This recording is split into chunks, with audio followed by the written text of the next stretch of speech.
안녕하세요. 간단한 자기소개와 함께 라인에서 LLM 엔지니어로서 담당하고 계신 역할과 주요 업무를 소개해 주실 수 있으실까요? 네, 안녕하세요. 저는 성균관대학교 소프트웨어 17학번의 류성이라고 합니다. 보이즈엑스라는 스타트업에서 3년 정도 안드로이드 개발자로 근무하다가 24년 하반기에 라인 플러스에 합류해서 현재는 라인의 핵심 비즈니스인 광고 플랫폼의 백엔드 엔지니어 겸 LLM 엔지니어로 일하고 있습니다.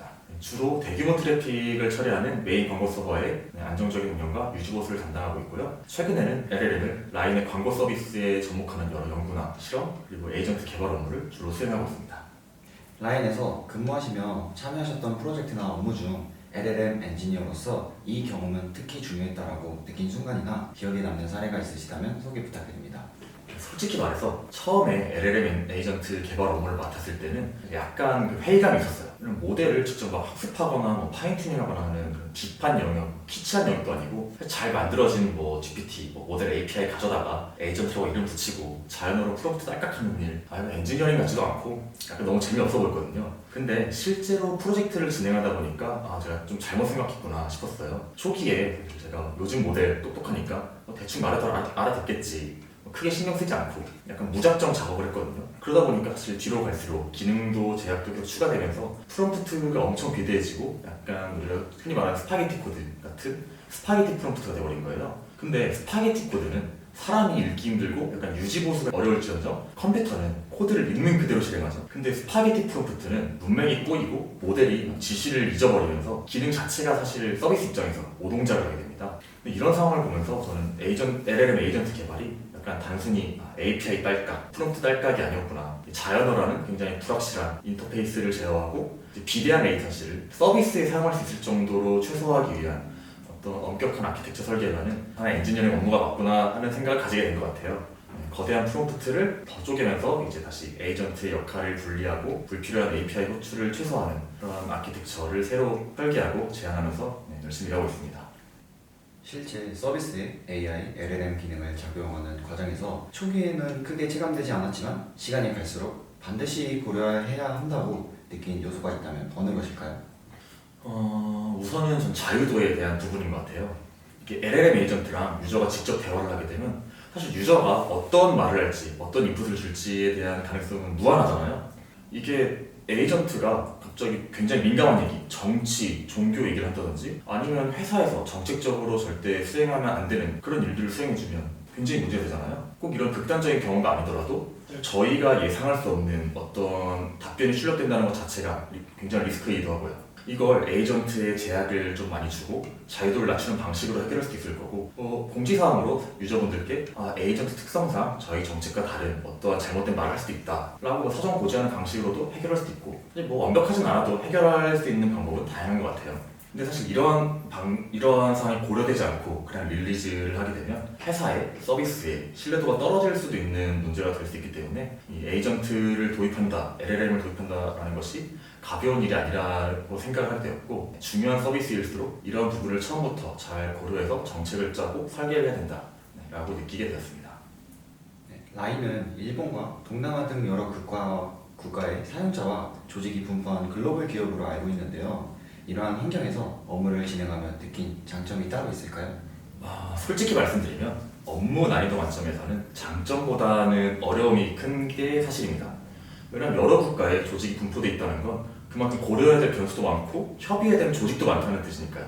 단순히 생각해서 여러분이 팀 프로젝트를 하는데 우리 과 학생들뿐 아니라 여러 나라의 현지 학생들과도 함께 진행해야 되는 그런 상황을 상상해 보세요. 당연히 우리 과 학생들랑만 진행하는 것에 비해 소통에도 어려움이 있을 거고 왜냐면 언어가 다르니까 기능 하나를 만들더라도 현지 문화에 맞춰서 검수를 하고 확인해야 되고 더 많은 코스가 들겠죠. 이렇게만 얘기하면 그냥 안 좋다는 소리인가 싶을 수도 있는데 저는 이게 좀 불편하기도 하지만 어떻게 보면 좋은 기회라고 생각을 해요. 제가 보통 개인적으로 개발을 하거나 꼭 개발이 아니더라도 일상적으로 그냥 이런저런 생각을 할 때 사실 나와 비슷한 문화권의 사용자를 상정하게 되거든요. 그러니까 내 상식이 곧 사용자의 상식일 거다라고 착각을 하는 거죠. 근데 내가 당연하게 생각했던 어떤 UX나 로직이 태국이나 일본에서는 전혀 다르게 해석될 수 있다는 거를 좀 경험을 하면서 시야를 넓힐 수 있고 이게 내 상식 밖의 세상에서 통하는 글로벌 서비스를 만드는 그런 감각을 조금이나마 얻게 되는 것 같아요. 안정적인 LLM 에이전트 서비스를 만드는 데 필요한 일이라고 생각합니다. 현재 커리어를 돌아봤을 때 학부 시절에 했던 선택 중 지금의 성장과 진로에 가장 긍정적인 영향을 준 경험이 있다면 무엇일까요?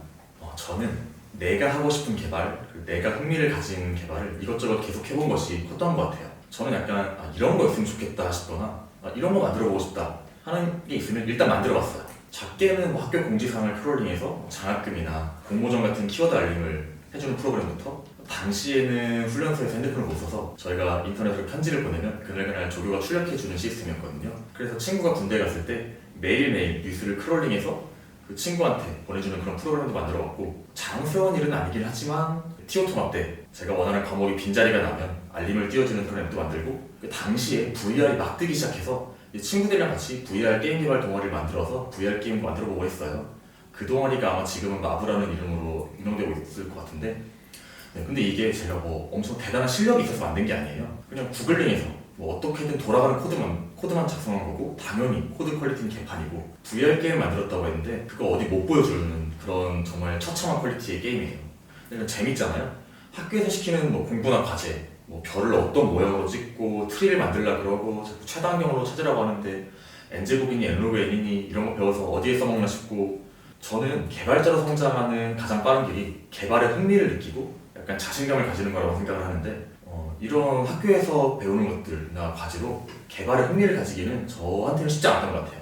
근데 친구들이랑 같이 게임을 만들어보고, 내가 직접 사용하는 앱을 만들어보고, 일단 내가 작성한 코드가 내 폰에서 돌아가는 거를 보고, 그리고 내가 만든 게임 인트로가 내 모니터에 띄워지는 것을 보는 거, 사실 누군가에게는 엄청 재밌지 않을 수도 있지만 저도 퀵소트, 머지소트보다는 재밌잖아요. 그래서 저는 여러분들이 재미를 느낄 수 있는 무언가를 찾는 그런 여정을 한번 시작해 보셨으면 좋겠어요. 다시 학부 시절로 돌아갈 수 있다면 이건 조금 더 일찍 알았으면 좋았겠다 하는 그런 점이 있을까요? 약간 조심스러운 얘기일 수 있는데, 저는 많은 회사들이 단순히 개발 실력이 뛰어난 사람이 아니라 함께 일하고 싶은 사람을 찾는다고 생각을 하고 있어요. 특히 신입이나 주니어라면 뭐 성장 가능성이 높은 사람을 좀 더 원하고, 실제로 그런 분들이 많이 뽑히는 것 같아요. 이게 라인에 대한 이야기는 아닙니다. 제가 전 회사에서 면접관으로 참여했을 때, 또 제가 이직을 준비하면서 느낀 부분을 말씀드리는 거예요. 사실 개발자라고 해서 회사에 하루 종일 코딩만 하고 있는 게 아니거든요. 회의도 자주 하고 문서도 많이 만들어야 되고, 또 다른 직군, 뭐 디자인, 기획 쪽에 기술적인 문제나 상황을 쉽게 설명해야 되고, 그런 경우가 정말 많아요. 심지어 개발 업무도 혼자 처음부터 끝까지 다 하는 게 아니라 여럿이 함께 거대한 태스크를 나눠서 하는 경우가 대부분입니다. 그러다 보니까 단순히 코딩 스킬이 뛰어나다고 해서 회사의 일을 잘한다고 직결되진 않아요. 오히려 개발 스킬은 조금 부족하더라도 팀 내에서 필요한 일을 스스로 찾아서 하고, 다른 직군과 소통이 원활하고, 또 긍정적인 사회성을 가진 분들이 팀원으로서는 좀 더 선호되는 것 같아요. 특히 신입의 경우 회사에서는 갓 졸업한 신입한테 당장 엄청난 퍼포먼스를 기대하진 않아요. 왜냐하면 솔직히 대학 4년 동안 개발을 한다고 해도 이 실무 경험에 비하면 한계가 있잖아요. 신입이 입사하면 기존 구성원이 시간을 내서 교육하기 때문에 오히려 초기 몇 달간은 팀 내에서 퍼포먼스가 마이너스일 수밖에 없는데, 그럼에도 신입을 채용하는 이유는 이 사람이 빠르게 성장해서 팀에 기여할 거라는 기대, 믿음이 있기 때문이에요. 그리고 제가 라인의 백엔드 개발자로 입사할 수 있었던 것도 이런 부분들이 컸던 것 같아요. 저는 서버 개발은커녕 저희 조직에서 주로 사용하는 고 언어를 건드려보지도 않았어요. 근데 제 이력서 맨 위에는 딱 3가지 키워드가 있었어요. 일 잘하는, 소통 잘하는, 그리고 지속적으로 성장하는. 그리고 그 아래에 약간 간략하게 제 그 키워드를 증명할 수 있는 업무 사례들을 넣어놨고요. 실제로 제가 채용되고 팀에 합류한 뒤에 리드님한테 성인님이 이쪽 도메인 경험은 없으시지만 성장 가능성을 높이 보고 채용했다라는 이야기를 들었어요. 해당 공고의 채용 인원은 1명이었고 지원자는 3자릿수였다고 하더라고요. 분명 거기에는 N년차 서버 개발 경험이 많은 분들로 계셨을 거예요. 근데 서버는 건드려보지도 않은 안드로이드 개발자인 저를 그냥 성장 가능성만 보고 최종 선발한 거죠. 물론 개발 실력이 필요 없다는 얘기는 아니에요. 당연히 회사가 원하는 기본적인 어떤 수준은 돼야겠죠. 근데 약간 내 옆에 보이는 쟤네는 막 엄청 잘하는 것 같은데 내가 쟤네 뛰어난 게 없는 것 같은데 내가 취업할 수 있을까? 저런 애들이랑 경쟁해서 이길 수 있을까? 약간 그런 걱정을 벌써 할 필요는 없다는 얘기예요. 당연히 개발 천재의 일자라고 성격적으로 그런 분들도 있겠지만 사실 그건 그냥 자연재해고요. 그런 천재는 그냥 천재대로 개발하라고 하고, 여러분은 묵묵히 같이 일하고 싶은 사람으로 성장해 나가시면 된다고 생각해요. 그리고 그것만으로도 여러분이 충분히 경쟁력 있는 인재가 될 수 있을 거라고 저는 생각하고 있습니다. 글로벌 서비스를 만드는 LLM 엔지니어를 꿈꾸는 성균관대학교 소프트웨어 학과 학부생 후배들에게 하고 싶은 조언이 있을까요? 근데 솔직히 LLM 엔지니어를 꿈꾸는 분이 지금 이 영상을 보시는 중에 얼마나 있을지 모르겠어요. 왜냐면 직무 자체가 생긴 지 얼마 안 되기도 했고 보통 아는 사람이 많지 않더라고요. LLM 엔지니어가 쓰는 어떤 기술들이 엄청 막 새로운 그런 것들이 아니라 백엔드 기술 스택을 좀 많이 대부분 차용하고 거기에 LLM에 대한 어느 정도 이해가 요구되는 그 정도이기 때문에 굳이 도메인 관련해서 따로 얘기할 거리는 없을 것 같아요.